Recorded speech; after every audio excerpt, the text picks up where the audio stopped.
around that time? Probably like 13, 12. Well, it's about 12. Yeah. I think we moved out there around 12. Everything started going wrong. I think I was in just 8th grade. And then, so, yeah, maybe ninth grade. I was in the ninth grade in Rockwall School. Then, that lasted for a long time. Just hitchhiking back and forth, just to not be in one spot too long. And then my buddy Pete, I met a guy out there. They moved out in the neighborhood. His name was Pete. We kind of hung out together. And I guess he was pretty strong, and neighbors and stuff didn't like us. And we started fighting with the grown-ups, not the kids. We got teenage kids beating up grown-ups with our fists. The cops said we couldn't come back to Rockwall. So he was going to get married and go to Pennsylvania to live. And so they got married in Rockwall. And we went to the wedding, and then he said, come out there. So then my dad says, anything to get rid of you. So we'll get you a bus ticket. So I got a bus ticket, went to Pennsylvania with his wife, and he had a baby then. So then I helped her so she wasn't alone. And we got to Pennsylvania, Lebanon, Pennsylvania. That was another story there. Nobody there liked Mexicans. Kept calling me Spick and Puerto Rico and wetback greaser, everything. Nice little old ladies. You'd walk by, say hi, start cussing at you. Well, as soon as we got there, everything was fine.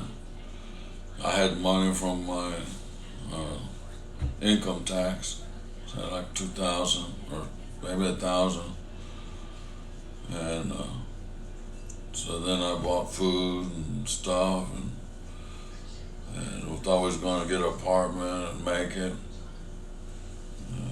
He says, okay, now you need to start looking for work my first day. So we put in a bunch of applications. We went to the unemployment office. And of course, that's an old coal mining, steel, state, all out of business, no work, no restaurants. And after the third day, that was the weekend. So then we went to his family's house, and they didn't like me. Had me standing to the side like a criminal. So they said we're gonna go fishing the next morning. So they come by around 4:30 in the morning to Pete's house. Then we all load up our gear, and then we go 2-hour drive into the hills. They already don't like me. I thought they were gonna do something to me out there. They'd never find me. I said, what did I get myself into? Then we got to the lake. It's still dark. They said, jump in. I said, oh man, now what? And it was freezing already. So then I got some waders on, and we all started walking out in the river. And I look over, and he says, that's 3 Mile Island plant right there. I said, well, what's all that oil? And he says, that's leaking from the plant. And but don't eat the old fish. We eat the younger ones, and we'd only keep 2 pounds and up. So okay, so we started fishing, and they started catching. We're wading across the Susquehanna River back and forth, and up and down the river, catching fish on every cast. A lot of fun.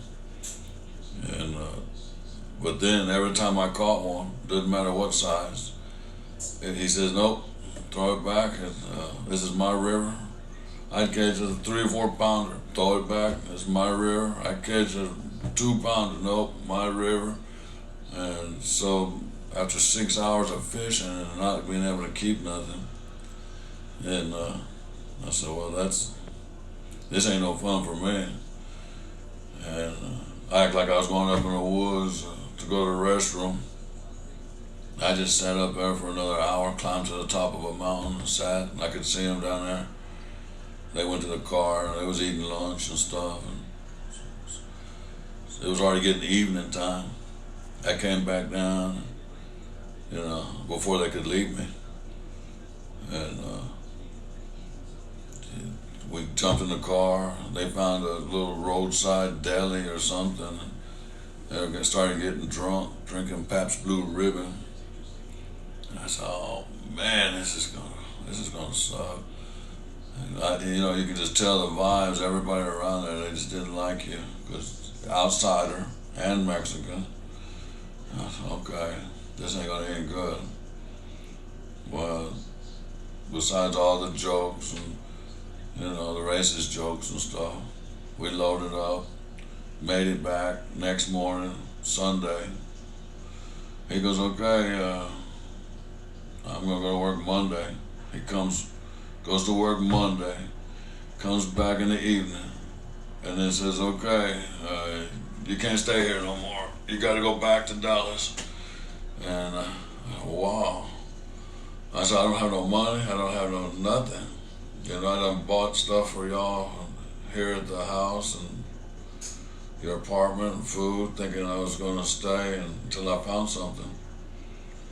And when he got off work, he talked to his wife, and then they came out. She slipped me a couple of apples and a pocket knife. And that's all I had in my backpack.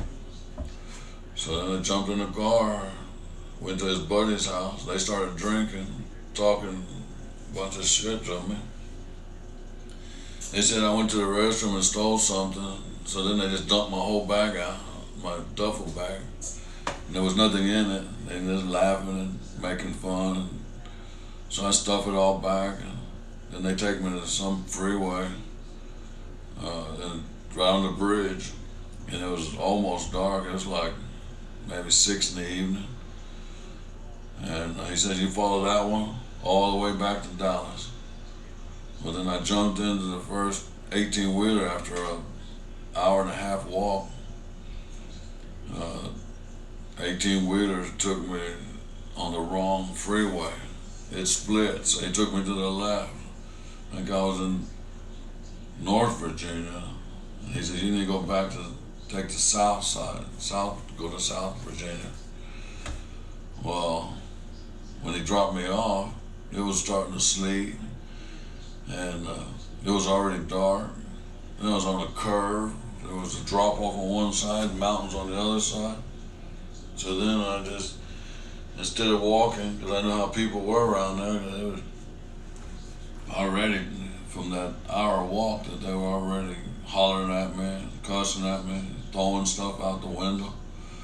So then I just got up over the guardrail and just stood next to the cliff, and it started snowing and sleeting, and there was noises behind me. I don't know if it was animals or bear or what's out there, but it was something big. But I just stayed against the cliff, and there were some pine trees beside me. I just stayed right there. I could see cars passing right in front of me. Anybody wiped out would have just crushed me. And I made it through the night. I went across the freeway, got another ride. I got back on the right freeway. I had to walk all the way back to the right exit, another 3-hour walk. It didn't seem that long in the truck, but on foot. And then I got on the right freeway. And but the good thing is that it took me about a little more than a week to hitchhike, because that truck gave me the rides. But I got one 18-wheeler, and I guess he was gay or something. I don't know what his problem was. He said, "Oh, you can put your duffel bag in the back." Nope, no, I'm hold on to it right here. Well, you can come on back here with me. No, I'm saying right here. And he made a couple of moves. Then I just jumped out of the truck with my duffel bag, and then they took off. I walked until morning. Another truck gave me a ride. Then before the weight station, I had to get out and walk around the weight station because they couldn't have passengers or something with them. And had apple, had orange.